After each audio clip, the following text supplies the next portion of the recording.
வணக்கம் நண்பர்களே, daily focus update சேனலை சப்ஸ்கிரைப் பண்ணாமல் சப்ஸ்கிரைப் பண்ணிட்டு வீடியோ கண்டினியூ பண்ணுங்கள்.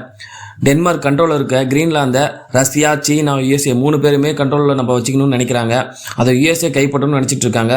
அமெரிக்க அதிபர் ட்ரம்ப் என்ன சொல்கிறாருன்னா, ரஷ்யா சீனாட்ட இருந்து கிரீன்லாந்தை கைப்பற்றணும்னா அந்த இடம் அமெரிக்காட்ட இருந்தால் தான் கரெக்டாக இருக்கும் அப்படின்னு சொல்லிட்டு இருக்காரு. அதனால் அதை கைப்பற்றதுக்கு போராடிட்டு இருக்காரு.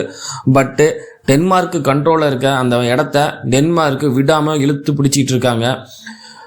அதுக்காக அமெரிக்கா மேலே பயங்கரமான எப்படி சொல்கிறது எதிர்ப்பு தெரிவிச்சிட்டு இருக்காங்க.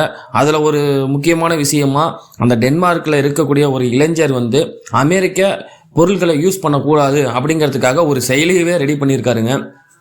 அந்த செயலி ஆப்பிள் ஃபோனில் டவுன்லோட் பண்ணுற மாதிரி இருக்குது. அது இப்போ பயங்கர பிரபலம் ஆகிட்டு இருக்கு.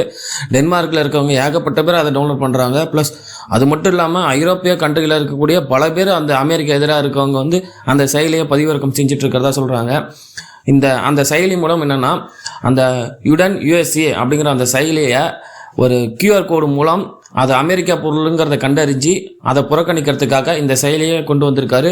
இது அடுத்த கட்டமாக இன்னும் ஆண்ட்ராய்டு ஃபோன்லேயும் டவுன்லோட் பண்ணுற மாதிரி அந்த செயலியை நான் ஏற்படுத்துகிறேன் அப்படிங்கிறது விஷயத்தையும் சொல்லியிருக்காரு.